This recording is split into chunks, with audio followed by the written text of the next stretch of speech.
Welcome, Chris. Thanks for joining me. Yeah, thank you. It's great to be here. That's awesome. Yeah, you reached out and I was really excited because you're someone I've been following maybe since I got into mental health or wanted to focus in mental health.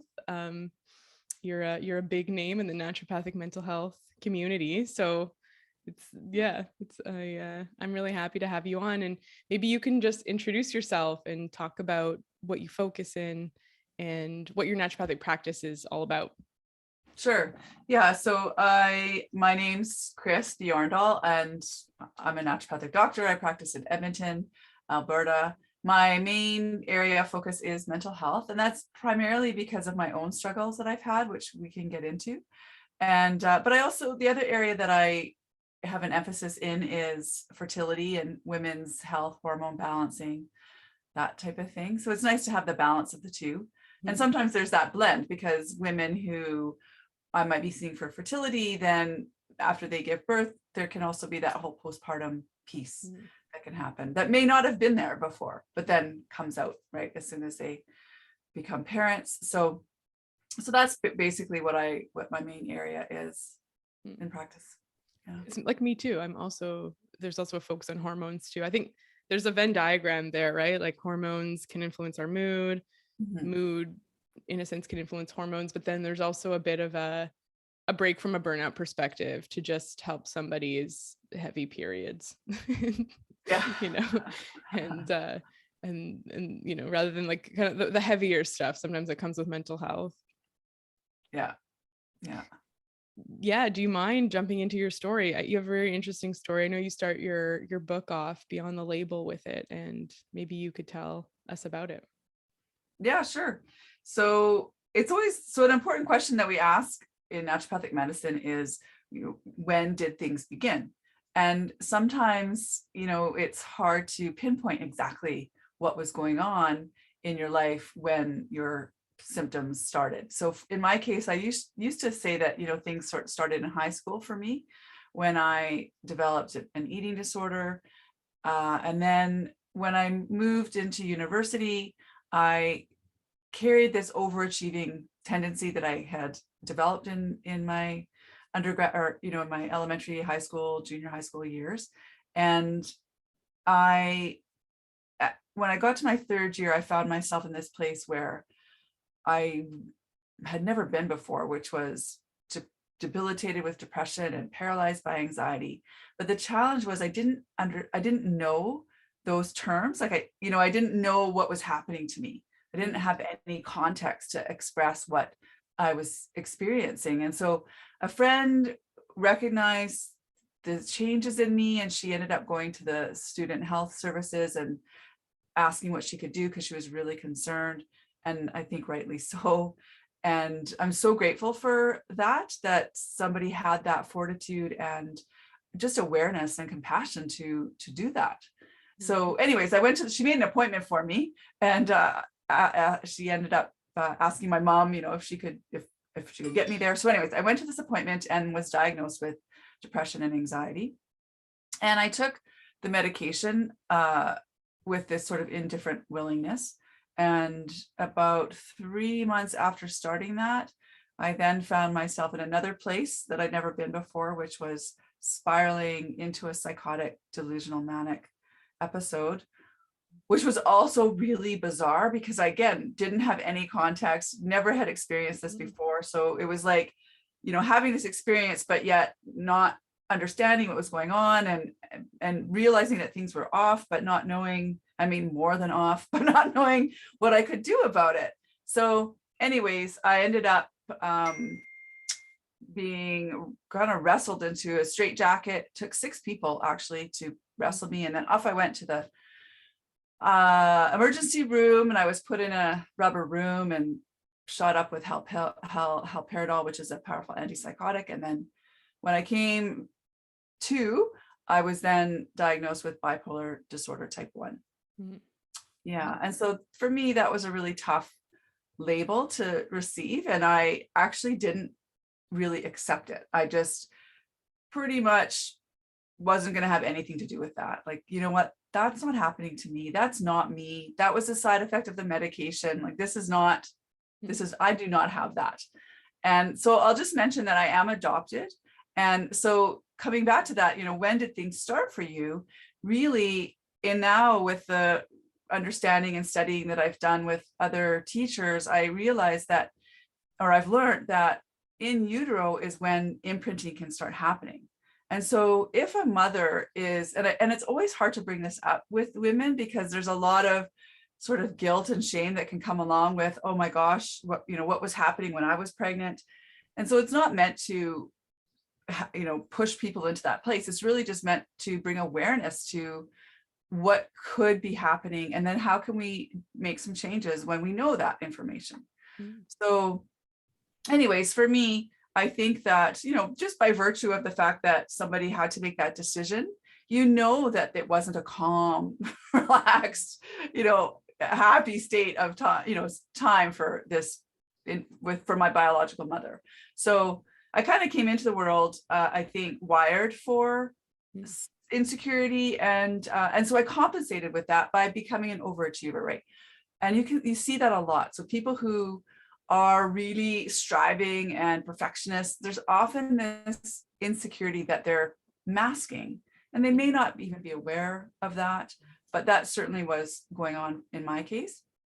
So anyways, I continued wearing this mask that I'm okay. Like on the outside, I'm doing fine, thank you very much. But on the inside, I actually wasn't doing very well. And I really had a hard time acknowledging and expressing and honoring the truth of where I was at. I was always pretending I wasn't where I was at. And so that really created a lot of struggles because it pushed me further and further into stigma and shame, and really paralyzed me from reaching out for help. So I think I struggled a lot longer than I needed to because I was so dismissive and not willing to accept what was happening.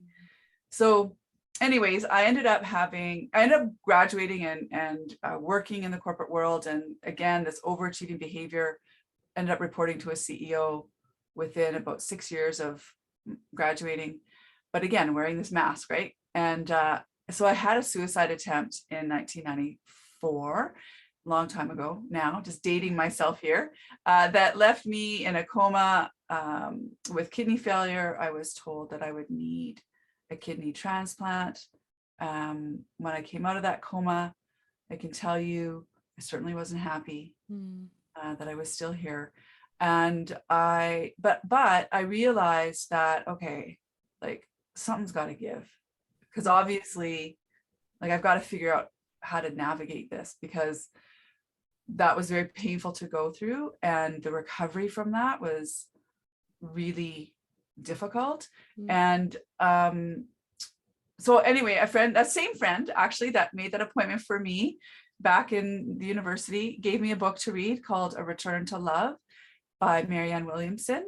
And in that book, there's a quote on surrender, which really impacted me. So this quote goes along these lines, that surrender is not about breaking out of anything, but it's a gentle melting into who you really are. So you let down your armor, you take off that mask, and you realize that love is the only thing that matters, and nothing else really matters at all. And so what impacted me was that word love. Right? I did not love and accept myself. In fact, it was the exact opposite, right? I hated this label. I hated the diagnosis. I hated how I felt. I mean, there was nothing loving in anything that I was experiencing. So I realized that that's the journey. So that's really the journey I've been on, is this journey back to how do I learn to love and accept myself? And again, it goes back to really healing these subconscious wounds, if you will, that I think happened in utero and in those early days of my life, right? That first month of my life, where I wasn't with a caregiver, right? I was waiting to be adopted in a hospital room so if you think about that, if you're a mother, you really, it's powerful, right? And so what was going on, and again, this is all pre-verbal, like, I don't have, I'm sure if I was to do perhaps like an ayahuasca ceremony or something like that, it may all come flooding back. But, I don't necessarily need to recall it to really get the impact of it. Right. And then how I may have interpreted that to mean, being lost and lonely and left alone. And what does that mean? It means, well, God, maybe I wasn't, I'm not wanted, but that's not true. Right. And that's the thing. People have to really, really work on rewiring these core beliefs that may have been formed at any point in your life. Really doesn't have to start just under the age of 5, but a lot of it does. So anyway, that's a long story for you, but basically that's the journey. And then I ended up going back to school when I was 33, went back to high school and then university and then on to naturopathic school, because I really just felt like there wasn't a lot of people at the time that I was looking for help offering care from a natural perspective to help you with the mental health challenges that I was going through. And so that road of seeking care from a naturopathic doctor myself then led me to become one. So that's sort of how I got here. So it's the journey of the self-healing journey that led you to say, okay, I want to expand this. And I know in your bio you mentioned, like, you asked yourself the question, what would I do if money was no option or no issue? Right. Yeah. And it was like, I want to teach others what I've been learning and what I've been going through, and help them have a similar transformation. And it's interesting when you're talking about, Erik Erikson, right? The stages of development. I was just listening to a podcast last night where he's like, the first stage, I think it's 0 maybe to 3 months, is trust, mistrust. That's where the baby's learning, like, the world understands my needs and responds to them or not. And so that actually makes a lot of sense. And understanding those developmental stages can help us, like, understand schemas and those core beliefs that can come up. Yeah, thank you for sharing. Yeah. Well, what comes up for me when you mention that is that it's like, and I think that's interesting, because for me, I have a hard time trusting, and I also have a hard time letting anybody help me, because I feel like I got to do it all by myself. Right. So that really, I think, ties in with that, what you just mentioned, right? So yeah, it's like I have to rely on myself to survive, and I need to be perfect. Perfectionism can be a lot of things, and it makes sense. It can definitely coincide with a lack of trust, because, if you're not perfect, things might go wrong. Like, there needs to, like, there's a control that comes with not trusting. And I think and the reason I'm talking about this is because I think so many people have experienced rifts at that stage, that kind of, and we don't think about that. Like, unless we've been trained to think about core beliefs and childhood wounds and traumas, we don't often connect those pre-verbal experiences with how we experience life now, Right. That's right. And we don't necessarily need to go back and, like, regress, like with ayahuasca, but tracing back that story and understanding how it affects us now can help us kind of, like, rewire our brains. What was it like? So you found naturopathic medicine in this journey. So part of it was like, I need to change my career. I need to change how I'm relating in my life, and how I'm relating to my label, to what I'm experiencing inside versus what I think is acceptable to put on the outside. Where did naturopathic medicine fit into all of that? Yeah, so the first piece was when I got discharged from the hospital after that event, because that was a several month sidestep, if you will. And then I took anyway, so I started seeing a naturopathic doctor, and I ended up also seeing Dr. Abraham Hoffer, who's now deceased, but was a medical doctor, or actually a psychiatrist, who was nutritionally oriented. So I had actually the same friend, I mean, she's one of my best, she is one of my best friends. Anyway, her and I were looking into starting an organic baby food company, baby formula more so. And in that process, we were doing research and ended up at the Canadian Health Food Association trade show. And I saw this flyer for a mental health regained public forum. So I attended that. And that's where I met Dr. Hoffer, and I ended up becoming his patient as well.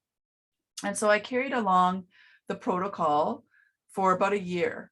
And in that year, I had the first year where I was free from depression and anxiety for that whole year. Up and prior to that, I'd always had a degree of depression or anxiety. Not the whole year, but there would be, a month here, a month there, 2 months, 3 months. So it was always coming and going, and medications were always being adjusted. Diet was never looked at. Stress was never looked at, right? Sleep was never looked at. Like none of these, it was just medication only. And all of those things I just mentioned, diet, sleep, and exercise, of those, the only one that really I had dialed in was the exercise. But that was because I also was overcompensating for this eating disorder piece of the puzzle too, which I wasn't forthcoming about. So this is really important for patients to understand, and clinicians. So for clinicians, you have to ask the right questions in a way that patients feel comfortable enough to answer. Mm-hmm. And for patients, you have to be forthcoming, because we as clinicians, we can't actually read your mind, right? If you don't tell us, we can't help you. And so I just really encourage people that if you're going to make the effort to show up at a naturopathic doctor's office, or any clinician's office for that matter, to really put your cards on the table, because we're here to help you, and you're there because you want the help. So don't hold back, or don't test them. Just like, that's what I did. I was like, well, I'll just see if they can figure this out, right? Without me telling them all the pieces of the puzzle. Well, that's really not really. And maybe deep down, I didn't want the help. I don't know exactly. But I'll tell you, this was really interesting. So I saw the naturopathic doctor. I saw his name was Dr. Larry Chan. He's in Vancouver. I'm from Vancouver. And I didn't tell him. I went to him for acne, right? I didn't say I had depression. I didn't, God forbid, I would mention I had bipolar disorder. Forget it. Like, that's not coming out of my mouth. And he did Vega testing. And so I did the Vega testing, and I went back for the results. And then he looks at me and he kind of like pulls his chair up, and he like really leans in, and he's like, Chris, have you ever had depression? Wow. And I'm thinking that my friend told him, that they've talked about me and, broken my confidentiality. And I'm like, well, how do you know? Right. And he's like, because you're off the charts on endogenous depression. There's a measurement for endogenous depression, which means depression coming from within. And I was like, off the charts. And I was like, oh, so I was sold. Like, then I was sold right on naturopathic medicine, because you can figure that out. Wizard. You know. Yeah, and he didn't have to talk to me. I didn't have to say anything, right? So it was just by doing that specific testing. Anyway, now I've lost track of the question. So remind me what it was. Oh, how did naturopathic medicine? Yeah. So that's basically, and then I was, I felt good. The best I felt in 15 years. So I knew there was something to this approach, and that's when I then decided, okay, do I need to continue doing what I'm doing? Is it, it wasn't really soul fulfilling, right? It was fulfilling on the ego level, because it was a high paying job, and that was, it is what it is. But for me, coming back to what you mentioned, that question, if money didn't matter, like, what would you be doing with your life? I asked that question over and over and over again. And the answer that always came up was go back to school and become a naturopathic doctor. And then the next thought that came right after that was, are you kidding me? You can't do that. Right. So this conversation, this conversation that happens within all of us, between your soul and your ego, right? Your soul trying to speak the truth, and your ego trying to keep you and protect you and sometimes keep you in places that you don't need to be. Mm-hmm. So eventually got up the courage to make the change And to do it.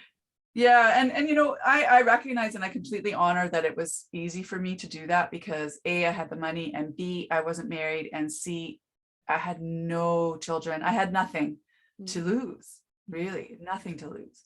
Whereas I know a lot of my patients, like, you know, they would love to make a change, but it's really, really challenging when you're got a huge mortgage or you got 5 kids and 2 dogs, and you know, it's not easy for everyone. So I'm very grateful for that. I was, you know, as my dad liked to say, you know, 33 with no prospects, right? Like, you know, always rub it in that I was never, you know, am I ever going to get married kind of thing. Very old school, right? Right. And you're like, well, this is the way the universe intended it, so I could go to naturopathic college. Yeah, right. Yeah. This is it. But it's I mean, it's a good point, because so much of when I hear people's stories of deep transformation, there's often this thing, like if you read Brie Maya Trawari's book, I forget what it's called, but it's an Ayurvedic book where she's diagnosed with ovarian cancer. Have you read it? She's Guyanese, and so family heritage is from India, and she's like a high profile fashion designer in New York City. She gets diagnosed with ovarian cancer, and so she's like, again, it's that painful moment where you're hit over the head with something big and you feel, I need to change things. Everything's kind of going well for me on paper, but my soul is not aligned with with my ego ultimately.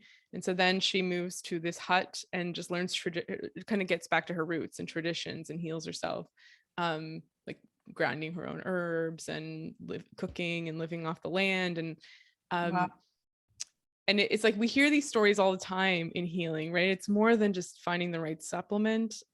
And yet it's hard as a practitioner to guide someone through that process, because you have people who have very real obstacles to that kind of change. And also, who are we to know what type of change is appropriate for somebody? Like, is the right answer to go back to a 4-year like $200,000 program, or what is it? Or is it to take magnesium? You know, it's that's right. Suck it up and keep on trucking. Right. Yeah, we need to just like get your sleep a little bit better.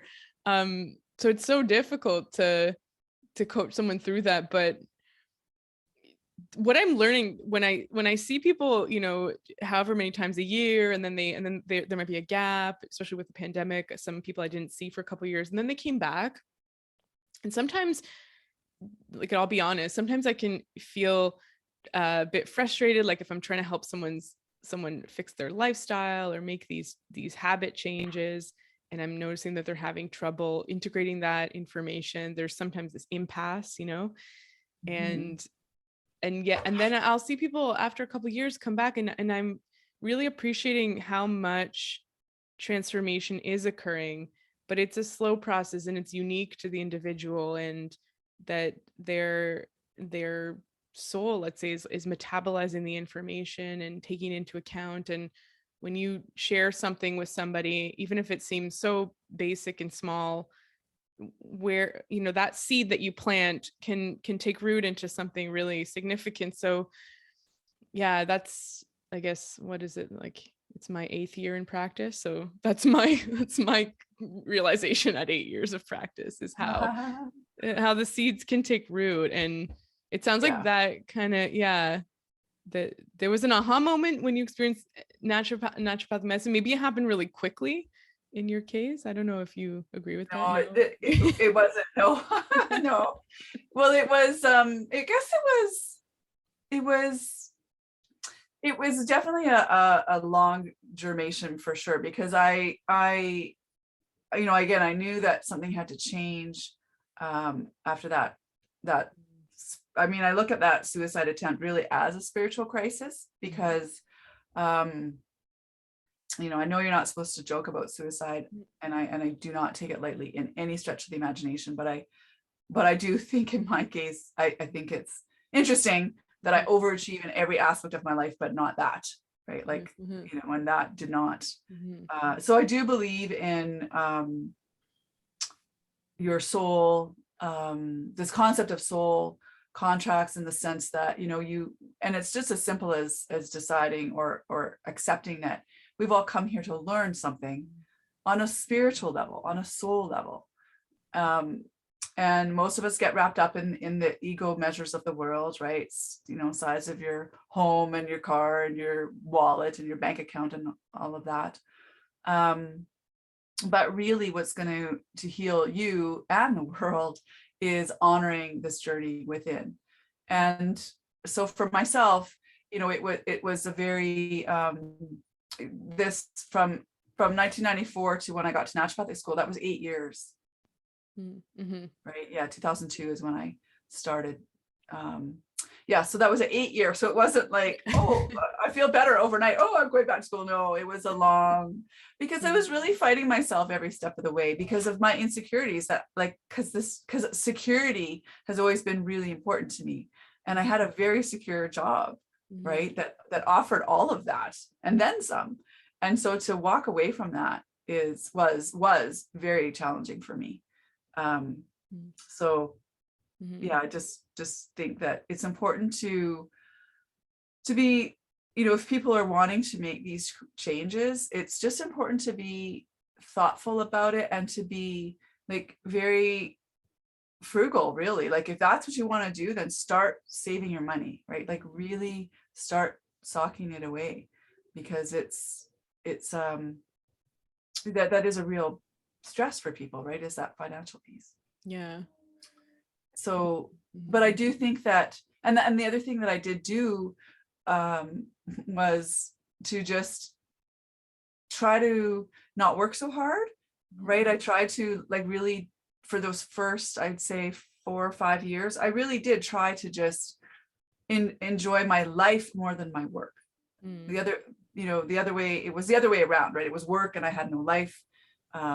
And that isn't going to make anybody happy when all you do is work and you don't really have a life, right? So I tried to make life my work, but in that it didn't still cut it, because I still had this whisper, right? This whisper that was saying, okay, this isn't it for you, Chris, right? Mm-hmm. And you can tell that to be quiet all you want, but eventually it's gonna knock you out, right? It's gonna start screaming, right? Yeah, cracking the sidewalk as it starts to grow, and as it pushes its way through. And it's a good point, right? Because you start with, okay, maybe I just need more balance. Maybe I need to, we also have this, a starting material. You're like, so this is what I'm starting with. I have this job, I have this life, I have this diagnosis, I'm dealing with this. Maybe let's try and create some more balance. Let me add some self-care in. Let's figure out how to have more joy and play. But it's really resonating with me in my own life, but also in with patients and conversations I've had where we all kind of know if our soul is like the light of our soul is kind of dimmed, and we have that sensation. It's hard though.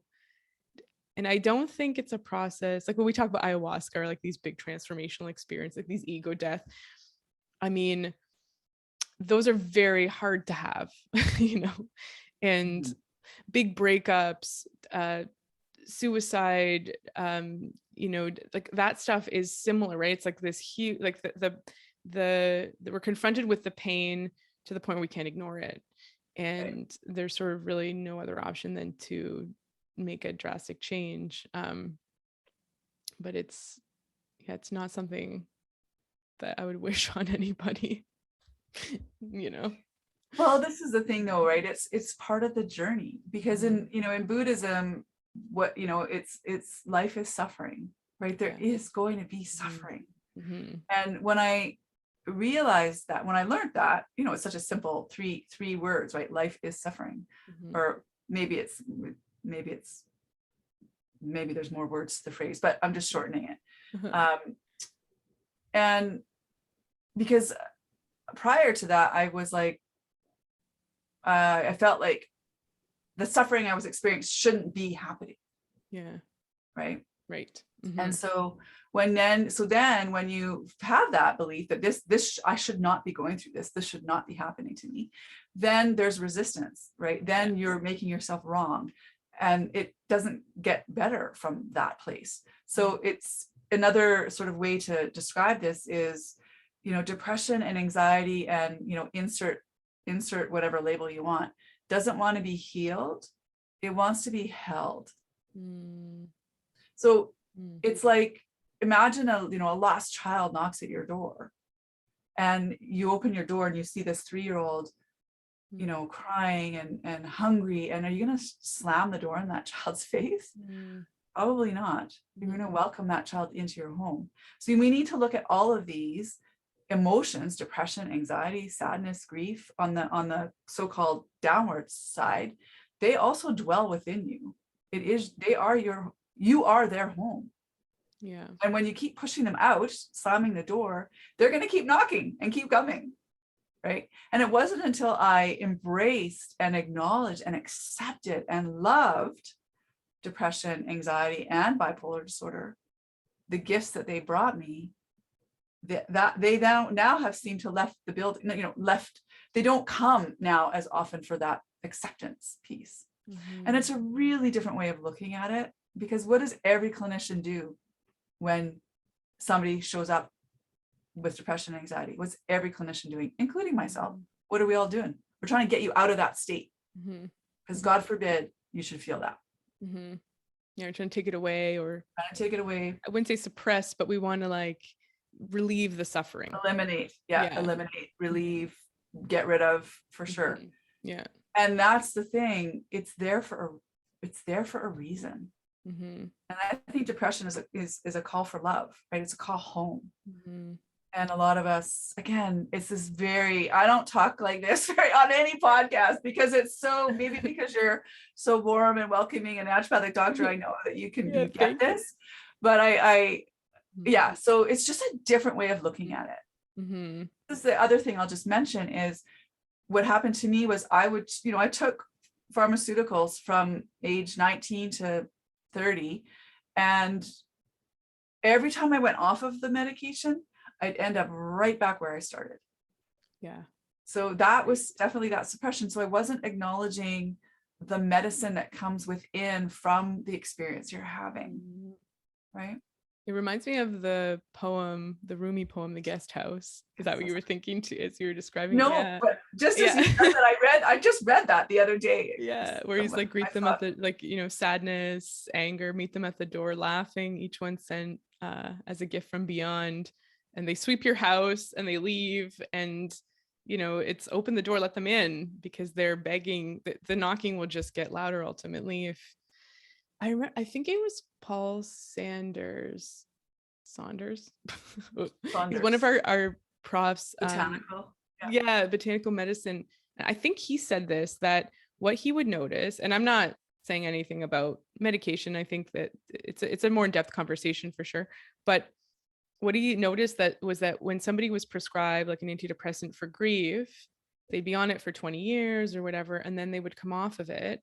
They'd be like, I'm feeling okay. I want to wean off this now. And they'd wean off, and they would start to grieve their brother that died, or whatever was going on when they first started it. And this is something he mentioned that I always paid attention to. It's hard to see that clinically, because sometimes people can be on it for so long, but it kind of goes along with what you're saying, where you're like, I couldn't take these just to ultimately avoid what was happening. It would come back. It was still waiting at the door for me. And that's not necessarily a bad thing. I mean, sometimes there's just so much that we're faced with that we might need some time. We might need to buy some time. So but it's an interesting realization that we need to feel these emotions at some point, they're there, and then we cut them off. It doesn't. There's something about facing. Well, I don't know if I would say facing, but allowing, the acceptance that you were talking about. Depression is a messenger. Yes. Yeah. In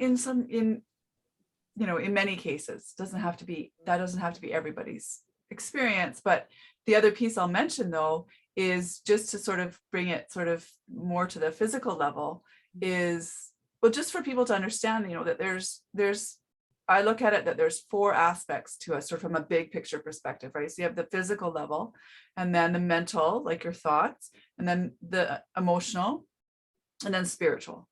And on the physical level, one of the reasons why I fell back into depression and anxiety every time I stopped an antidepressant was I didn't have the nutritional building blocks to make the neurotransmitters. So, and I didn't learn that until I went to naturopathic school. When we did an assignment in nutrition, we had to analyze our diets. And you have to remember, I had this eating disorder, and my diet was terrible, awful. And I mean, it was just basically carbs. So that's pretty much what I was eating, right? It was maybe carbs and a little bit of fruit. Yeah. Maybe a vegetable once a week. Like, it was terrible. And I mean, I'm exaggerating, but it wasn't great. And so when we analyzed our diets, the only essential amino acid that I was deficient in was tryptophan. And so tryptophan, for those that don't know, goes on to make serotonin, which is the main neurotransmitter that people are trying to increase when they are taking an antidepressant.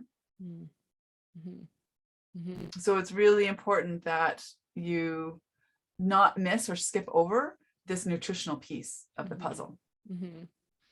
That's what I love about naturopathic medicine, because I love therapy. I think everybody should get therapy as just to learn how to be a human, and how to work, how to live in society, all that stuff.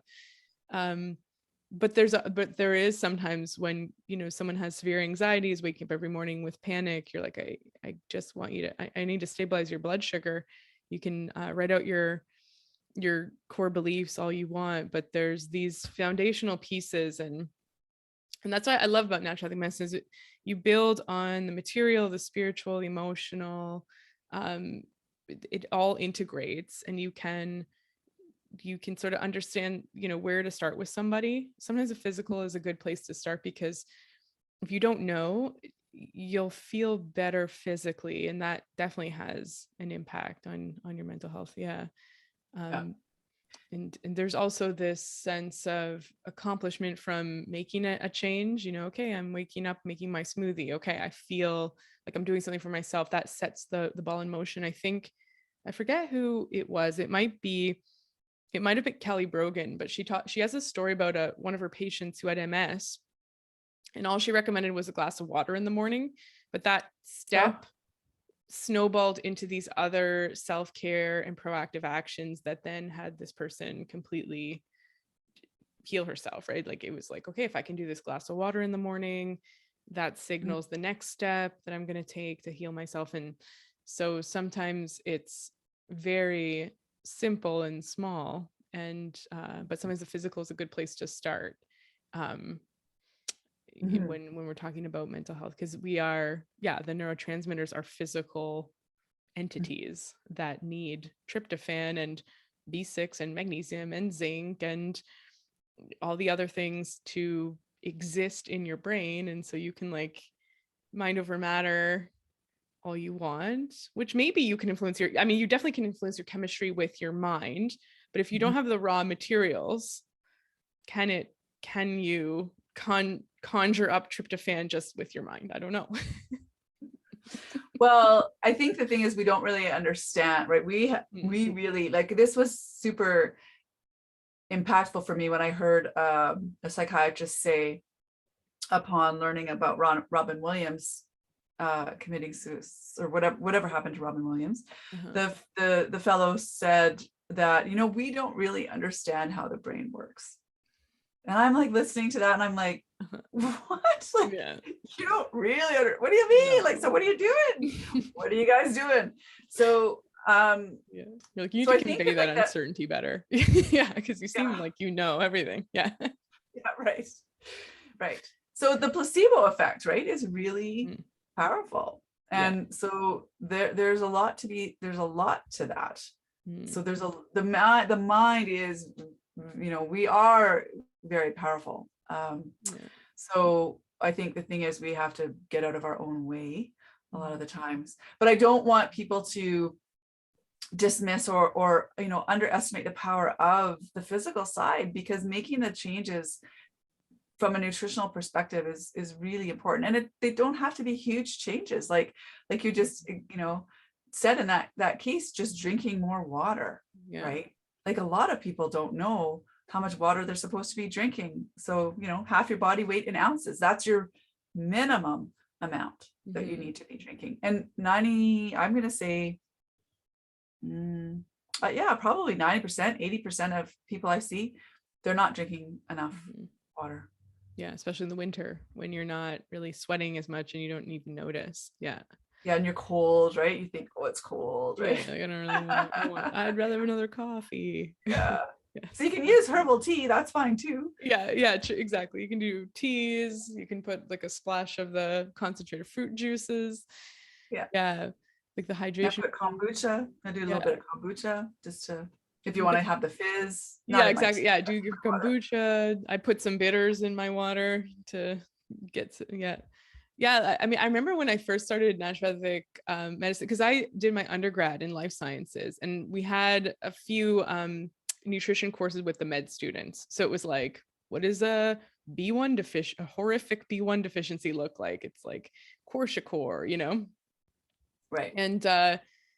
And so it was that kind of angle, and then it was like food contaminants and things like that. The course was delivered by a dietitian, and we were there with the med students, and so that's sort of like medical education, nutrition. And I remember learning in that course that in a Western society like North America, there are no nutrient deficiencies. And I took that with me to naturopathic school, because when somebody would recommend B vitamins to me, and I had mental health issues in university, absolutely, and I was like, oh, I don't know, like, no, what's the point of this? It's just expensive pee, right? You hear that? Right. And then as I went into naturopathic school, and then definitely as a clinician, you're like, nutrient deficiencies are rampant. I mean, everybody's deficient in D. What that means, we're still learning. Magnesium, omega-3s, and all of these have impacts on mental health. Like our mental health is such a part of our physical health, like our gut health, our hormonal health, our brain health, nutritional status, immune function. Like there are all these factors, and yet mental health as a, the psychiatry, like mental health in the conventional system, is really just about subjective symptoms, really, and but there's so much more to it. So that, and then you see, as a clinician, I'm sure you see, like, you tweak something nutritionally with people, and you'll notice major things sometimes. That's right. Yeah. That's right. And sometimes, it doesn't have to be, again, it doesn't have to be huge, right? But I usually focus from a nutritional perspective on, increasing the good versus focusing on taking out the bad. Because a lot of, a lot of people, it can be overwhelming for on that first visit for someone to say, oh, well, I want you to cut out wheat, dairy, sugar, right? Yeah. They're like, what? Right? So what do I eat? rather I just say, okay, well, increase the water, increase leafy greens, increase, some fruit, basically have half your plate be vegetables. If it's not, at least one meal, so those types of things are, I think, people, because then the good outweighs the bad. Yeah. So then when you're increasing those things, you don't have room for the other, right? So it tends to be more well received, I would say. I think so too. Yeah. When you tell someone what you can't do, it's like, well, what am I? You have to guide someone through like what you can, I usually will start with inclusive nutritional recommendations, like one thing, one meal, like maybe just one. It depends how specific. Sometimes people need very, very specific, which is totally fine. But like on the odd occasion that I recommend low FODMAP, for example, if I show the no list, everyone's like, you can feel the energy, the recoil. And then when you show the low FODMAP list, like these are the foods that you can liberally enjoy, there's almost like this, you see the shoulders relax as people like, oh, I like that food. Okay, I could eat that. Oh yeah, I could do this. I'm like, it's such a different mind shift to just show what to eat. Like when you're hungry, what do you buy? What do you eat? What do you go and do? And that's, I think, what a lot of people, yeah, we also don't really cook in our society. It's a lost skill, you know, Mhm. sourcing our own food. So there's all of these, like it goes into out into the environment, like environmental medicine is part of it, and how we interact with our food. Um, I know you have a recipe book, right? You have a Mm. food book. Yeah. Yeah. I had that at my clinic Yeah. I was selling. It was really great. Yeah. Oh, great, Yeah. great. Oh, thank you. Yeah. Yeah. The essential diet, eating for Yes. mental health. Yeah. Yeah. And it was great because at the back it tells you, it analyzes the diet in terms of completeness to make sure that all the nutrients are there, which I think is really great. Because you look at it and people would look at it because it was at the desk in my clinic, and they'd open it up and kind of flip through. It was really like a pretty book. And they were like, oh, like, because they would see like breakfast, snack, lunch, dinner, and it was like, oh, I can eat all these things. That's not that hard. I like that. I like chia pudding. I like oats, and I don't mind salad. And it was like, oh, okay, that's what you're talking about when you're talking about eating well. It's not something vague like keto or vegan, where people don't really know how to conceptualize it in a practical way. Like, what do I eat when I'm hungry, right? That, how do I answer that question? How do I not always think about food? Mhm. I don't want to think about food all the time. I just want to eat when I'm hungry. Right. Yeah. And that's that part though too, like eating when you're hungry is always a bit a challenge, because then you're not often set up for Yeah, success, that's right? true. Because then you're like, okay, you're just opening the fridge, the freezer, the cupboard, and grabbing whatever is quick that I can then satisfy myself. So Right. part of it is making sure that you do have something at some point before noon that sustains you, so that you don't feel like sort of get into that state where it's like, oh my God, I'm hungry, I got to eat now, right? Yeah. So Mhm. yeah, and sort of shifting what you're eating so that you don't feel that way, right? Because when people are eating, say, Cheerios for breakfast, you're generally that's going to Mhm. spike your blood sugar and cause you to crash, and then be looking for something else to have, something quick. And then you get on that up and down, up and down, up and down with your blood sugar, which we need to learn how to stabilize by eating, healthier fats or more long sustaining foods that are going to support you. So Yeah. I'm still, I mean, I usually with the can and can't, I don't even go to the can't. I just say, here's the foods you can have. Here's the Mhm. list. If it's not on there, if it's not on there, then it's not Yeah. available Don't for you, bother right? with it. Yeah, Yeah. exactly. Yeah. Don't ask me, Well, can I have that? Just yeah. look at your list. If it's on the list, you can have it. If it's not on the list, well, obviously that answer is not today. Yeah, which is, yeah, it's nicer to just see like what's on the menu, right? You don't go to a sushi restaurant and then complain that there's no pasta. You're like, I'm here to get sushi, it's all good. Yeah, exactly. Yeah. And um that's, yeah, I think too, as we're talking, I'm also thinking of how in, inpatient facilities like CAMH, so somebody who's there, um, who maybe had a psychotic episode, who's dealing with bipolar, who maybe had a suicide attempt, and the food that you're given typically, it's like standard So bad. hospital food. Yeah. I have actually some patients that I see, because with telemedicine, I can see people like on their phones who are in inpatient treatment, and we talk, and there's that, Oh, we're at a loss, right? That you can't really make a lot of changes when you're at the mercy of what you're being fed. yeah. And so I was like, maybe you can eat more of the eggs that they're serving you in whatever oil they're cooked in. Um, Uh, but it would be like, so many times I've kind of fantasized about an inpatient facility, because even patients who are not necessarily, a lot of people are in kind of a gray zone. Like, I've had a patient, she's like, I'm not experiencing a manic episode, but I have in the past. I feel that I just know I'm not able to handle my responsibilities right now. I need to go somewhere safe, and I wish that there was a place for me, because I can't go to CAMH or an inpatient or hospital facility until I'm really bad. yeah, But not bad I don't enough. feel good right now. Yeah. And she's like, there's sort of nowhere for me right now. And so I have like this thing I've been mulling around of like, wouldn't it be nice to have a place where people can go, a retreat type environment where you have psychiatric nurses, maybe you have psychiatrists, but you do acupuncture, you do Reiki, there's yoga, there's good food, you go outside because many patients can't go outside. There's exercise, there's all the therapy and all that stuff too, but there is this holistic type environment. And yeah, it's sad that there's a disconnect still in our system. Well, there are places like that. It's just that they're pretty pricey. Yeah, that's right. Yeah. So they do exist.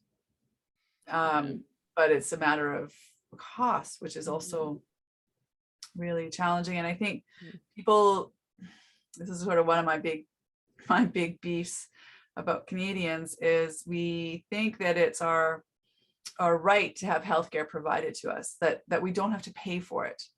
And so therefore, I'm just going to do what my doctor says. But the thing is, it's not free. Right. And then people don't want to, it's always then sometimes a challenge if they come to see us, then, I'm only going to see you until my coverage runs out. Yeah. And I think people need to understand that you cannot put a price on your health. Yeah. And that the most important thing, really, I know this might sound a bit flippant, but the most important thing you really need to be investing in is your health. Right. It's that quote by, I think it's the Dalai Lama, that says, man spends all his time investing in his wealth and at the neglect of his health, and then spends the last days of his life spending all his wealth to save his health. Yeah. Yeah. So you need to, and that's a big decision that I made. Like, I'm going to do without all on that material side so that I have my health and my happiness. And so I think it's a big mindset shift, and I don't feel like the majority of people are there yet. Yeah. So, I was just going to say that your healthcare is not paid for. You're paying for it with your taxes. Yeah. And also, like, there's the argument of like, is health care really covered? Because like, I always tell the story. I broke my foot in I don't often, and the privilege, naturopathic prevention, whatever, I don't often go to my doctor. I don't use the healthcare system too often. But I broke my foot, so I used the healthcare system this summer, and it's very apparent like that it's important. I got x-rays covered. I saw orthopedic surgeon. I had checkups. They told me what's going on inside my foot that I can't see myself. But then the actual healing, first of all, my body's doing the healing, the nutritional thing, figuring out what else to do. Because I was told, like, don't smoke. Go on the internet to find out. Don't start smoking. Yeah, don't. And he asked me like a million times, like, you don't smoke, right? No smoking. I'm like, what are you seeing on my x-ray? Like, do I look like a smoker? I don't know. I was like, it was almost more concerning. So yeah, it's like, okay, so finding out like all my supplements and things to build bone, and then physio to repair the nervous system, and then all my things. So there was a lot that went on outside of the conventional system that had to be paid for. And I think, that's pretty, you could extrapolate that to really any condition, and the extent to which we need conventional care. Like if you have cancer, maybe you're using much more conventional care, but there's integrative stuff that could really be beneficial that has to come from, out of pocket essentially. And unfortunately, and for insurance providers, they don't really understand what we do. You can tell by the way that coverage happens that really they're, it's sort of like they're contributing to the cost. Like they're contributing to offset the cost of care. Maybe they're giving you $500 discount kind of thing. But they're not going to pay for you to get healthy unless you have a very straightforward condition where you just need a supplement tweak and you're good to go. It's probably going to take more than that. Just like you would have to see a therapist every week for years to make headway and to really experience long-term change. So yeah, it's a bit of a beef I have too, where it's tough to shift that mindset. Yeah. It's really hard, and on many levels, right? On the insurance level, as you're saying, from the tax perspective, like I feel like it would be nice if at the outset, you were given, I don't know, $5,000 a year, say, every Canadian, and was given that, and then you spend it as you choose.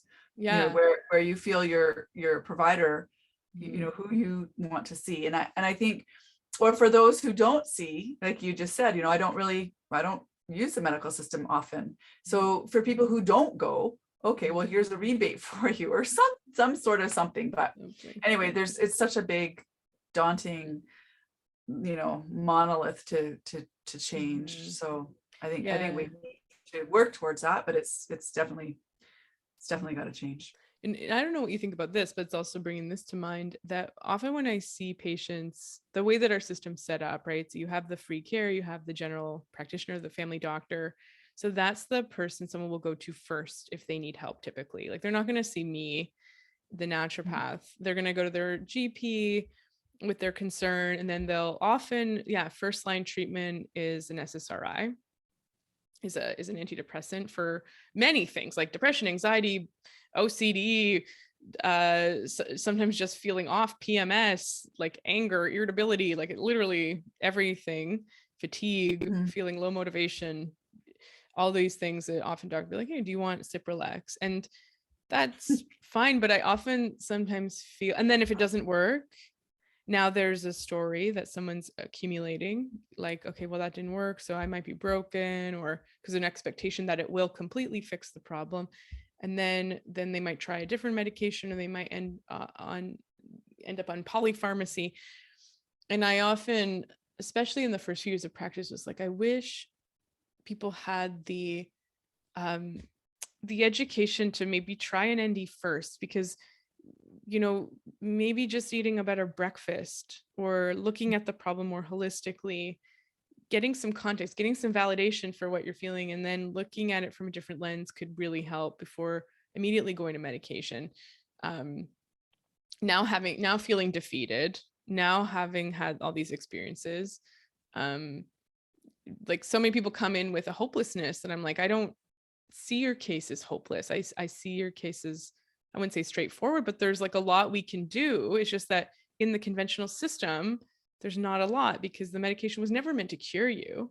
And like, I wonder if in your story, if you're like, I kind of see myself as having been benefited from seeing an ND first, or yeah. I mean, for me, when things started happening, right, I was in university. Yeah. And how many university students do you know that have a stellar diet and they're not stressed, right? Yeah, totally. Yeah. So I think, in hindsight, when I look at that, I think, well, that was definitely in a burnout. We use the term adrenal. The other thing, I was like, if I knew about adaptogens in undergrad, I think I would have had a much different experience. Yeah, for sure.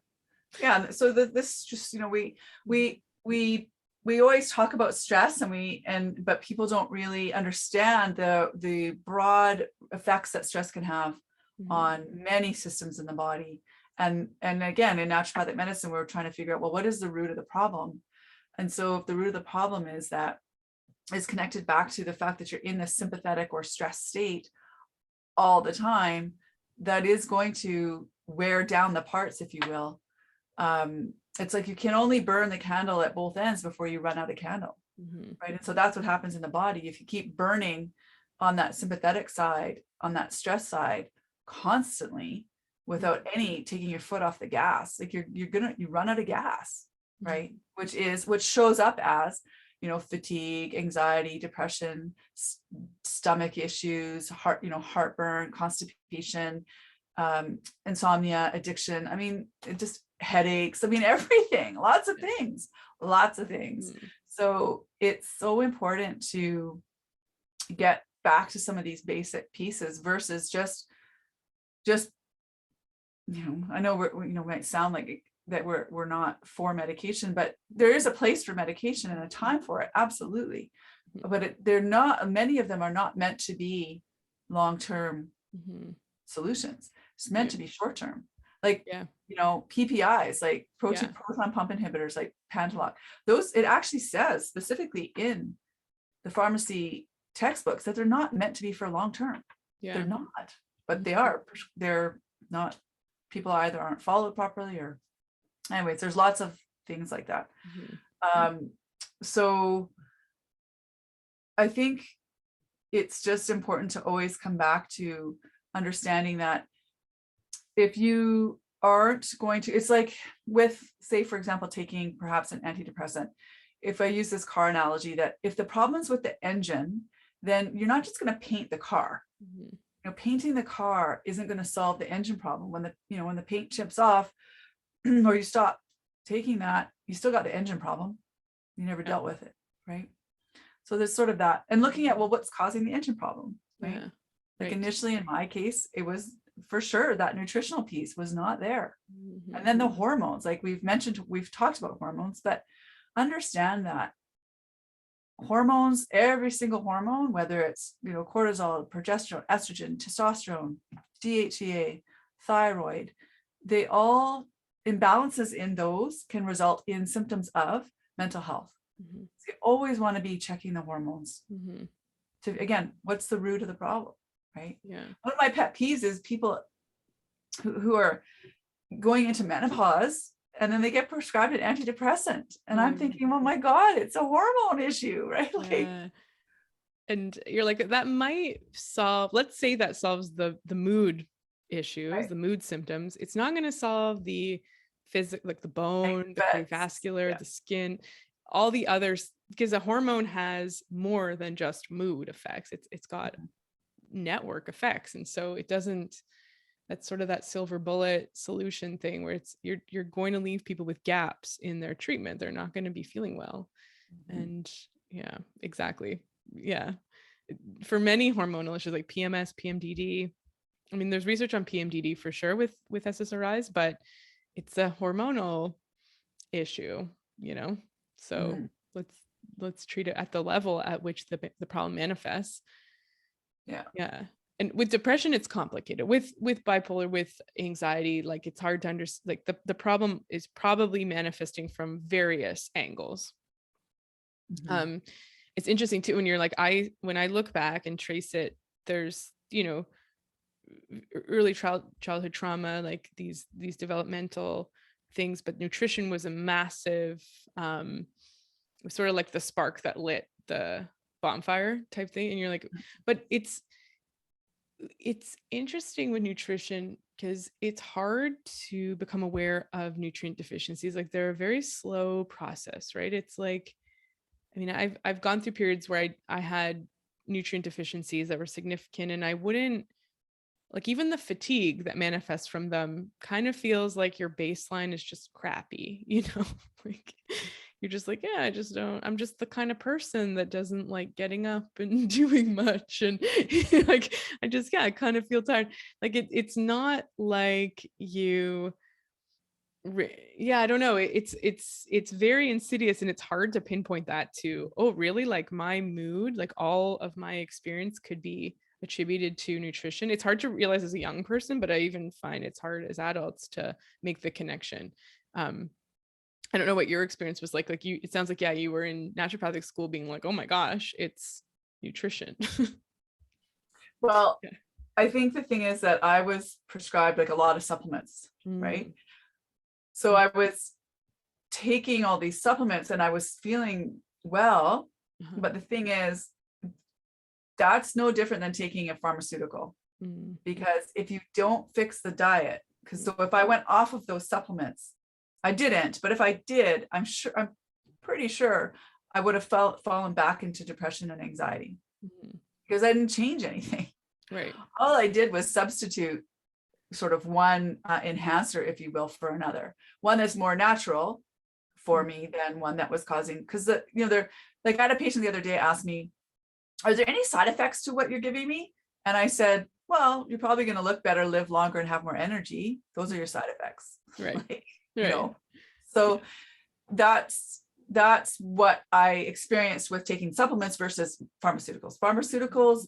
The other thing that we don't talk about, you mentioned polypharmacy. So we don't study pharmaceuticals in a polypharmacy format. We only study them one at a time, yet they're prescribed. Often I see patients walking in on 5-6 medications.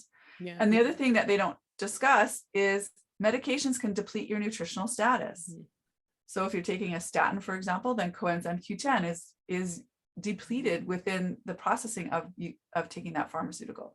Like birth control So and B6, which is exactly, that's big for another great mental health. example. Yeah. Mhm. Birth control and B6, but not only B6, like magnesium, actually all the B vitamins and magnesium as well. Mhm. And then people have menstrual cramps, and one of the main thing with menstrual cramps is just to help it is magnesium, but yet it's depleted. Uh-huh. So if you need to be here and you started here, and then you take the birth control pill and it brings you to here, well, you can't see my hand now, but Yeah.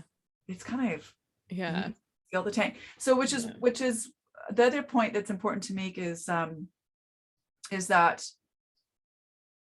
nutrient deficiencies, like a lot of in the medical world, it's like, yeah, you have to have like rickets, right? Before Exactly. they'll Yeah. acknowledge that you need vitamin D.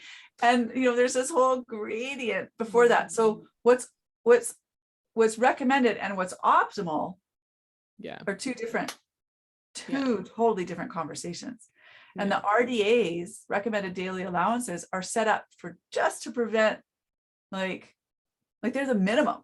At the Yeah. bar, it's the low bar. It's not the high bar. It's the low And bar. it's like maintenance, I mean, there's a difference between building your levels up, accommodating like a chronic condition, Mhm. biological individuality, and then like just maintaining your levels, right? Like once you get your vitamin D up to speed, maybe you don't need as much. But when I Okay. see people's vitamin D levels, I'm like, you need to be on quite a 10,000. lot more than what we're recommending. Yeah. Mm-hmm. Yeah. And that's the thing that people say, oh, I take 1,000 IUs. And it's like, well, Yeah. but where's your level? Like what's Yeah. right? In Alberta, every reference range is different in provinces, but Mm-hmm. it's 80 to 200. So you might be at 40 Yeah. taking that 1,000 IUs. So like where did you start? What's your level when you started? Is it sufficient? And again, even if you're at 80, that's not really optimal. Mm-hmm. Like that's Exactly. just within, right? So that's how we look at things a bit differently. Yeah. And you can take every number. You can look at hemoglobin, ferritin, thyroid, like, every number. We'll look at it a little bit differently from an optimal perspective, not from you're just about going to get an illness perspective. Yeah, exactly. Like you're not medication level low, so we're good for a while. Well, I explain this to people with thyroid because yes, some of my patients have been, I don't know, it's been a trend. It could be winter, but their thyroid stimulating hormone, their TSH is high, out of range high, not just naturopathic high, which by the way, our naturopathic levels are also what is recommended in pregnancy. So I often tell people, like, why not just have that hold your health to the standard of which when you're pregnant, so yeah, so people will be, but the reason I think is because the treatment for hypothyroidism, low thyroid function, is a lifelong medication. They have to take 2 hours away from food. And so I think doctors they're conservative with it. It's like, I don't really want to put you on it just because of a couple lab readings, even if you've been feeling crappy for 4 years. But so I can see that perspective, but that's again, the argument of, well, bring in other perspectives, because we have tools that look at the underlying issues as they're manifesting and raising the levels to the point where you need medication. Like we can step in and help before that, like with even before prediabetes, insulin resistance, which again has massive manifestations in terms of mental health. Hypothyroidism, massive implications for mental health. And so we're like looking at it before it becomes a problem. It might not be a problem for 10 years, but it was a frustration with my own health and my own journey, was that nobody cared if I felt crappy. They wanted to wait until I was sick. And right. And I'm like, well, just let me be sick then so I get attention. But is there nothing else that you can do in the meantime? And so I'd be like researching and stuff. But yeah, I mean, when someone comes in feeling crappy, it's like you start with the experience, and then you try and understand what's causing it and how to help. And it could be a spiritual solution, could be mental, it could be emotional, but the physical, likely there's things we can do. So yeah. Yes. I mean, for me, I always start on the physical level with people. I mean, I'm always listening to what that patients are saying and the words they're using, and making note of distorted thought patterns that need to be corrected. And and I'm always giving a nutritional, like a supplement, a nutritional recommendation, stress management suggestion, and a counseling suggestion. And say to them that, look, it doesn't, like, those are sort of 4 areas. So, first week, just get going with the supplements. Second week, okay, what did I, talk about with respect to nutrition? And then, third week, what did I say, about stress management, etc. But like for you, like what you highlight a really important point. Like I'm not feeling, I know something's off with me, but that's like that, red light indicator on the car. It's flashing, right? It's going off. So we'll want to look at, okay, well, why is that red light going off? Whereas perhaps in our current medical model, they want to wait till the car dies, or like totally is like sidelined, right? Gets in a car accident because that red light was going off, but we could have fixed, that the tire maybe just needed to be pumped up instead of we wait for the tire to blow. Yeah. It's like, we're not in the business of red light management. Like, we fix a broken car. That's just that's what we've been trained to do. It's what our job is. That's what our tools are for. Go to one of those woo doctors for the red light. Yeah. Yeah. Which is unfortunate, but again, it's also like the lack of nutritional training, which I think is now becoming, at least there's an awareness that it's a blind spot. I'm seeing that there's a need for prevention, because the majority of the conditions that people are seeking medical care for are chronic conditions that they're an accumulation of deficiencies or excesses or things over time that that could have been sort of stopped before. And we see that because there's even in the last 100 years, a massive change in the status of these chronic conditions. And what I actually see too is people who have the insulin resistance and have the hypothyroidism before it gets diagnosed as like full-on hypothyroidism or full-on diabetes or prediabetes, is that their crappy symptoms, like their feeling of feeling crappy, is just diagnosed as depression, anxiety. So that happens a lot. And then given an antidepressant, it's like, okay, here's a tool I could help you with.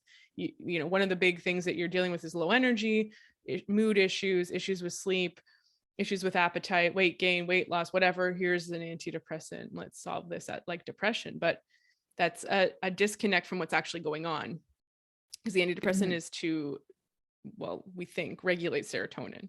That's what it might most likely does, which I don't know. So you're like, it's not a serotonin issue necessarily. It might be down the line, but the thing that caused it is excess insulin or deficient thyroid hormones or lack of tryptophan. Yeah. And so this is very interesting. Yeah. With this, I had some questions brewing. Now I have to like think back to them. Yeah, I mean, when you see patients, like, where are they sort of starting? And I know it's different for everyone, but what are you most often seeing? Are people coming in with I know that your focus is mental health, so you likely are seeing people who've had a diagnosis. Are they taking medications? Are they are they like, there's a gap here, I want to see if nutrition can help? Are they like, I want to heal this nutritionally? Like, what are you often working with when patients first come in? Sort of the whole gamut usually. So either people are taking medication and they're not feeling better, or they've taken medication and they're no longer, or they want to avoid taking medication. So there's generally those 3 categories. I would say the majority would be 50, 25, 25. So 50%, aren't feeling well, don't want to take medication, want to try a naturopathic approach. And actually the very, the hard thing is, depending on your severity or the depth of what you're experiencing, I may say that you actually do need to start medication. Um, because if you're 20 out of 10 depressed and suicidal and, really not functioning, what I have to give you, I have to give you quite a bit supplement wise to match, 20 milligrams of Prozac, for example. Right. So sometimes I say, and I know that this isn't what they want. They don't want to hear that. And it's really, at the end of the day, just, they're people are going to do what they're going to do. We can suggest this, that whether that happens or not is up to that individual. Even in my own case, right, with what's been prescribed for me or what's been suggested, that's the onus is on the clinician to make the recommendation. However, we're not at your house, right? We're not there feeding you, and probably should be, but we're not. So many patients will at that point, if they do the form, like the monitoring form, and they are seeing that they're in the category that requires medication, a lot of times they'll say, well, can I just start? I want to start with what you have, right? I don't care. And the thing is that I would say 90% of the time, patients come back and they are feeling better, right? They are feeling better. So what we have to offer and recommend for people, it does work. However, it is work for you to do what we ask you to do. So, it's not a quick fix approach. And so, but then there's the person that, they may not have enough money or whatever. And that's the other, sad thing, is that these things cost money. And again, so do medications, but often those are subsidized. Ours is not. So there's many disparities in the system, but I'll say to them, like, maybe that's easier right now, just get on some solid ground, and then we can work on everything else. And then we can, then it's not a lot. It doesn't have to be, it's not forever. Like, it doesn't have to be forever. But sometimes it's easier to get on solid ground to then work on these other aspects. But when you don't feel like eating and you're not getting out of bed and you're not exercising, it's really hard to do those things when you're 20 out of 10 depressed. I get it. Like, it's extremely challenging, but you have to dig deep here. You've got to dig deep. Sometimes there's an expectation too of like total healing, and like you said, it can take years and years. So I have found that there's sometimes like a sweet spot of like a low dose that even someone's clinician will say is not even a therapeutic dose. But I find that like a 10 milligrams of Cipralex or 25 of Zoloft, something small, will just level someone out, and then they'll explore higher doses and find it doesn't actually provide more benefit than, and especially for OCD, I actually find that a little bit of Zoloft, because one of the things is that when we talk like brain rewiring, like having the experience of, oh, okay, here's what solid ground feels like. This is my, like, a baseline of that I can rewire my brain around. This is what it feels like to get up at a normal time and make breakfast and exercise and call friends. Like, this is what, I have this experience now that I can encode in my brain, versus like, I don't even know how I would get there. Like, when you're feeling crappy, there is that, I don't even remember what it's like to care, let alone do these things. Right. So definitely. Because our stuff can also, it can be a little bit slower too, depending on what we recommend. Like a fish oil will take a while to really integrate into someone's brain. What about bipolar? Because this is something that might be different, and maybe we can talk about that as a condition. We haven't really talked about it in my podcast before, like maybe what it is. We'll start there. What is it? Like symptoms. Okay. So it's kind of, so depression, people obviously are familiar with. So that's called unipolar, which is depression. So bipolar is the depression, but also you can have what's called mania or psychosis, which is kind of similar to almost what some people, when they have schizophrenia, move into psychosis. So, but with bipolar disorder, it's often short-lived in that manic state. But the reason it's often short-lived is because there's an intervention that happens, right? Mm-hmm. It's usually a pharmaceutical intervention. And there's two types of bipolar disorder. There's so type 1, which is the type that experiences the depression, but also can have the psychotic experience that I'm talking about.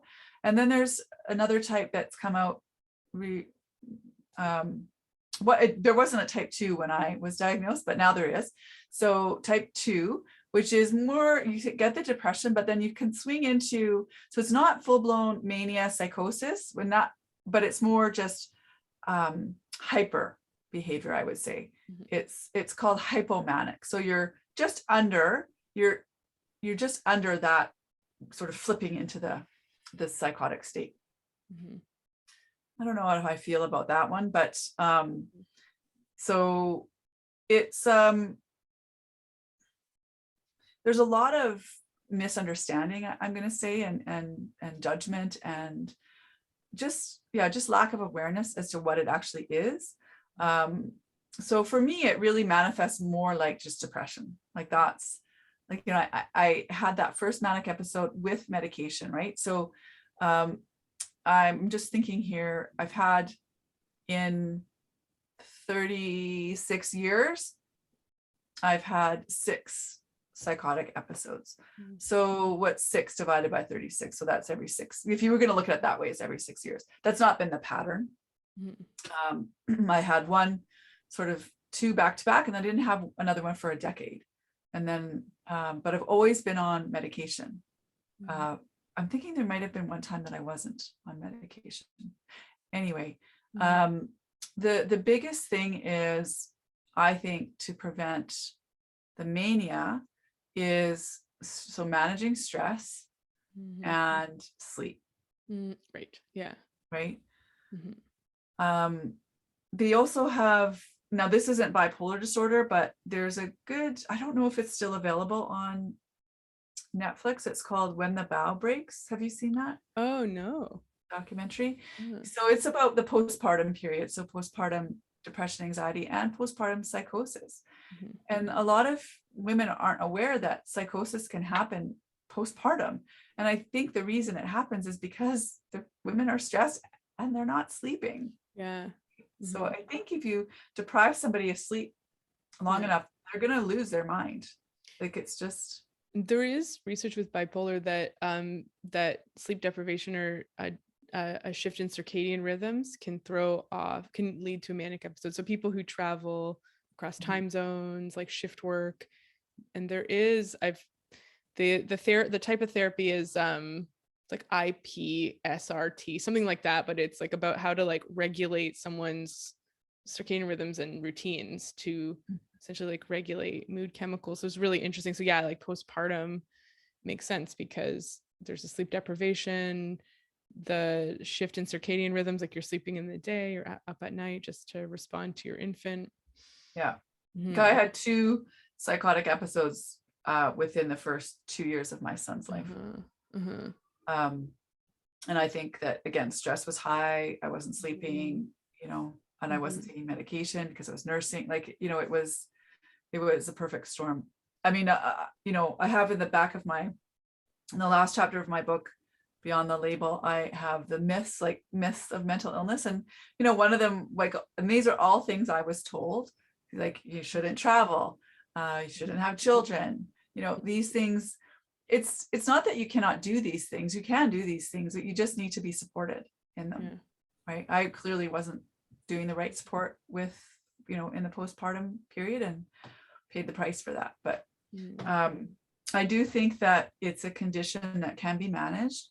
I don't think that it's like my last psychotic event was, it was in that postpartum. It was 2008. I want to say. So 14 years ago now. Wow. Yeah. So, I mean, I was going to say 7 years ago. No, it's 14 years ago. It's like, oh my gosh. Right. Yeah. So I'm hopeful now that I've learned all the strategies and tools and techniques that I need to hopefully prevent that from happening again. However, if it happens, I'm not fearful of it. I used to really live in fear, which doesn't help. Like when you're in fear, you're in the ego and you're in sympathetic, in a sympathetic state, which means you're stressed, and that's not going to help, right? So I used to live in a lot of fear, but everyone's different, I think, too, in terms of episodes and the frequency, but the more that you learn, I think the mental health side in terms of like meditation and groundedness and awareness and the breathing techniques and being aware of my mind and not being in my mind has helped me tremendously, because I used to really be just stuck right here, right? Just living right here. And you have this whole body as well that you can be living in. You don't have to be just stuck right here, and you don't have to believe every thought you have. Yes. And you don't have to follow it around and around and around, where it spirals you down or spirals you up. Where all of a sudden you're caught now in this like capital T truth that that maybe no one really taught you could question. Like, you don't, just because you have a thought doesn't mean that you're getting like a download from the universe of what's true. And that's a big thing. Like, a lot of the time, if patients have had a psychotic episode, they'll be worried about the content sometimes of the thoughts, or OCD is a big one. And it's like, well, your mind can just think random stuff. It doesn't really it doesn't connect to your values necessarily. So being able to observe from a distance can be really helpful. Like, I'm having these really random disturbing thoughts, or it doesn't say anything about me as a person and what my values are, one thing, and maybe you can talk about this, like in managing, so with bipolar, like there can be rapid cycling, like the cycles can be more gradual, like over the course of years. There is I think it's called bipolar in order, where it's like teaching people that body and mind awareness to feel when things are changing, like when they might be slipping more into mania. And so I guess the theory is that when, especially like the first few cycles, someone may not be aware of what's happening, and all of a sudden it's there, like it's like a 20 out of 10, but being able to sort of feel it coming on, there's a more chance to like dampen the, sort of like how we do with blood sugar, I guess is another analogy. Like, my blood sugar's dropping, let me have a snack. Like, would you say that's part of the management? Yeah, and it's hard to have that awareness until you've had a few episodes, right? That's right. Yeah, because you don't know what is always know what's going to sort of be a trigger, right? But for me, I've learned that these over the course of these 6 episodes, the common denominator in all of them has been lack of sleep and stress and just that overstimulation, right? So rapid cycling, I don't have that, and I have never had a patient with that either, but I know that it's out there. I know that people do experience that. But I wonder about, again, regulating and removing stimulants and the nutritional side, and what's their stress, so what, and how's their sleeping, so all of these things, also, even though I know that sounds very simple, I do think that they play a role. So, but I can't really speak too much to rapid cycling because I haven't A, experienced it myself, or B, experienced anyone with it. Yeah, I'm trying to think if I think maybe more like a hypomania. It's tough with diagnoses, and maybe we can talk about the label. Like, it is a checklist for mental health conditions. It's like, it's DSM-5, so it's subjective, and there can sometimes, because of that, like, it's not a blood test that says, okay, this is high, this is our cutoff point, you have this, here's a ultrasound, it shows this on your liver. It's like, so sometimes patients will get diagnoses that they're not sure about, like, is what I'm experiencing hypomania? I kind of like it. I kind of feel, especially if I'm mostly depressed, I feel kind of great when I feel like I can wake up and do all the things and I feel kind of powerful. So, yeah, like it's hard, I think, with diagnoses and with labels. And it sounds like in your story, when you describe it, like the label gave a voice to what was happening. Right. You know, like, and Right, I the think, yeah, context. Yeah. exactly. Yeah. Um, yeah. And I know your book is called Beyond the Label, which is intriguing to me. Maybe, yeah. What have you Mhm. seen with labels? I know there's different experiences. Like some people are like, finally, I know what's wrong. That's one Right. experience. Another is like, just because I know what it's called doesn't necessarily tell me what I need to do about it. Mhm. Yeah. So I think the thing is that people can get really caught up in the label or the diagnosis. And the reason I called it Beyond the Label is because I want people to understand that that that can just be an experience that has happened to you. It may have happened once, it may have happened twice, it may have happened 6 times, but it doesn't have to be all of you.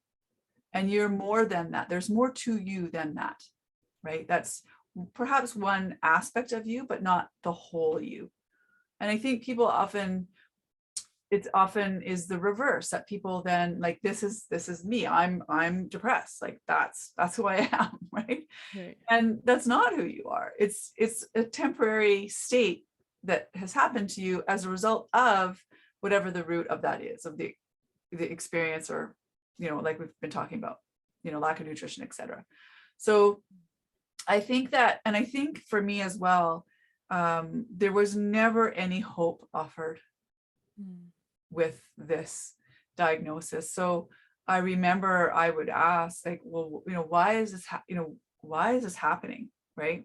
And I'd always get the answer, oh, well, it's genetic. There's nothing you can do about this. Like, just gotta take this medication for the rest of your life. Oh, and by the way, in 40 years, this medication is going to affect your kidney function. So, but don't worry about it. Right? Yeah. Like, Just what? yeah. But it's like eyeglasses for diabetes. You have to, or eyeglasses for nearsightedness. Like you have to wear it for life. That's right. Nothing you can do. Yeah. Right. The natural lottery. Sorry. Yeah. And because I'm adopted, I couldn't look to the left or my right to verify the truth of that. So I felt like, well, is this the truth? Like, is there, like, surely there's got to be something that I could do, right? And I didn't get to that, surely there could be something I could do state until after my suicide attempt, which was, a few years into this. So I think for me, and this is another controversial thing that I'll say, and I do talk about this in the book, that I think that the full range of human experience is from suicide to mania. Like, that's the full range of the human mind, if you will. And to call any of it abnormal, I don't totally agree with, because then when you get that, you feel like you're wrong, like there's something wrong with you. And it's another gentler concept could be that you're able to experience this full range. Not every, some people experience this, some people experience this, some people experience this. And I'm not saying by any stretch of the imagination that to be on these ends of the poles, again, this is the whole bipolar, to be at the end of those poles is fun. It's not fun to be suicidal, and it's not fun. It's you just mentioned that, it can be quite, what's the word, enticing to be in a hypomanic state, because you're productive, you're creative, like you get stuff done, like, but then to go into mania, like, that's not fun. Yeah. I can sit here and I'm going to tell you, it is not fun for me. It's not been fun for me. It's not been fun for any of my patients to be psychotic. That is not fun, to be out of your mind. Yeah. So not fun. Yeah. So, but again, I guess what I'm trying to say is you can learn to navigate. So, if these are the extremes, we can learn to help, we can teach you or help you learn to operate, here, right? So anyway, I think that me personally, I get hung up on this word normal, right? Yeah, it's a good point, because we're kind of just saying like, what does society accept? And yeah, it's a lot easier to function if you're within the range that society accepts. Like, you know, even Right. like if you're a night owl, life is tougher for you if most people work 9 to 5s, but that just might be your own individuality. But it's interesting, like it is really important. And anytime I talk about the DSM, there was this condition in the DSM way back when called drapetomania, which was like a mental illness if you were a slave that wanted to be free. It was a diagnosis you could get, which is like, we look at that now, we're like, that's a normal human response. You know, homosexuality was in there. Like, it's constantly changing and updating as society changes. So, and you're like, so there is like suffering, there's extremes in terms of suffering at either end that nobody really wants. Then there's sort of what society accepts, which in society kind of accepts hypomania, right? Like, we're more there than depression. Sure, a lot of people have that. It's like, oh, you only need 3 hours of sleep. Right on. Yeah. Look at any entrepreneur out there. Yeah, totally. Yeah. But I'm not advocating, like I'm not advocating for not managing your mental health well. Like you know, I think that with bipolar disorder type 1, most not everyone, but most people still need to take some medication. And the thing is, though, there's a huge difference between taking 4 psychotropic meds and just taking 1 at a minimum dose, right? Yeah. So a lot of times I'll say to patients, well, you know, maybe this is the goal to look for is, you know, maybe we can help navigate your health to the point where you just take a little minimum dose for maximum benefit. Yeah. So, because after I do podcasts and things, I get a lot of emails and requests to say, oh, I want to get off my medication, right? And I'm really clear to say that isn't necessarily the goal. The goal is to have you be functioning in society in a healthy way where you're not experiencing these swings in your states. Yeah. It's not like a moral thing of like, if you're on or not. And I think it can get confused. There's stigma with mental health. So the stigma can carry to medication, and people feel like I'm somehow a better person if I'm not on a medication. But like, I'll tell people, like, you know, if you're feeling amazing, we can talk about how weaning would look with your general practitioner, your psychiatrist, or whoever. And it will be like a long, slow, responsible process. But it's like, the goal is to feel good. and then the goal is to be stable. Yeah. Right? You know, within, and not to be always at those extremes, you know, going from one to the other, like that again, that's not fun. It's really not. Or to be down there, like, you know, be down in that depressive suicidal state like I was for like pretty much a decade. Like, that's just not fun to be, you know, every day like heavily plagued by the weight of these thoughts, that this voice that was constantly berating me, telling me that, like, just awful, right? You're just always telling me really awful things. And it wasn't a voice, it was my voice, right? But I had to learn how to navigate that voice. Basically, yeah. The inner critic, or the predator, or whatever the name is. Yeah. And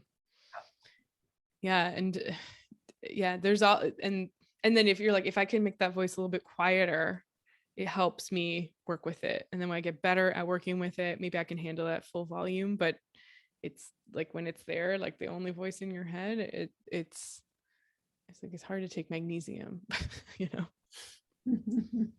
Yeah, you need to learn how to navigate that voice, you know, turning it from that inner critic to, you know, that inner counselor, inner cheerleader, if you will.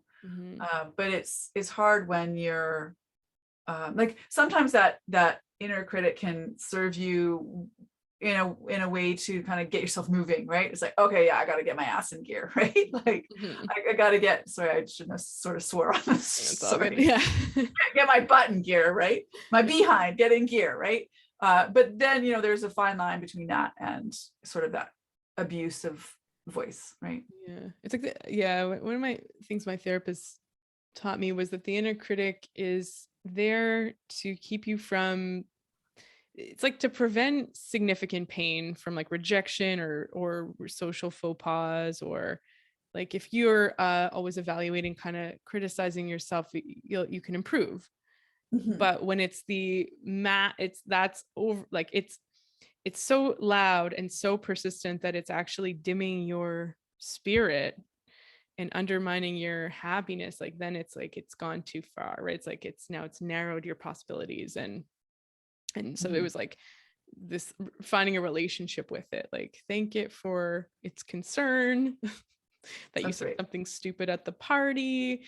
Think, do you need to apologize to anyone? Do you need to fix it? Or do you need to call your friend, just get a quick validation and now move Mhm. on? But it's a journey to have that, to fix that, because often it takes us years to even notice that we have an inner critic, that's just not reality, right? That you know Yeah. like, oh, maybe I'm not total shit, maybe I actually have this voice that's telling me that, and I need to, just protect myself from it, or form a different relationship with it. So yeah, and that's the psychological and emotional part, which is super important. Yeah. Mhm. Yeah, and you said it earlier, like you want to learn to separate from Mm-hmm. the thought, like, and that's the thing. So for a lot of people who are depressed, or manic, you're all in it, like there's no separation, you are one with that thought, and you don't see any distinction or demarcation between you and the person that's thinking the thought. Mm-hmm. And when you can, this is Eckhart Tolle's work, really, it is, or I mean, there's other people too. I mean, Jack Kornfeld, Tara Brach, right? There's lots of them, lots of people who talk about this. So when you can learn to then, and they talk about this in meditation, right? Learning to observe your thoughts, but not attach to them. And then, throw in perhaps sometimes that element of curiosity, like, oh, wow, boy, that's a humdinger. Where that came from, Yeah. but not attaching to it. It's like, oh, well, that was kind of bizarre that I just thought that. Mm. Oh well, okay, off it goes. Yeah. Right. But not like, oh, and then making meaning around, oh, why did I think that? Oh my God, am I like, no, like just nothing. Like, it's okay. Like, It was thank you just a for thought. sharing. Yeah. Yeah, Yeah. it's just a thought. I heard somebody on the internet say she calls her or her inner critic or fear voice, whatever it is, ma'am. She'll be like, yes, ma'am. Thank you, ma'am. Like, like having, yeah. This Yeah. is so good. Any last thoughts, Chris? I know we're kind of nearing 12 o'clock. So any last thoughts Are we? you up Oh on? my I know gosh. I could keep going, but Let's stay on all day. yeah, we'll just do the And then marathon, like 6-part podcast. God.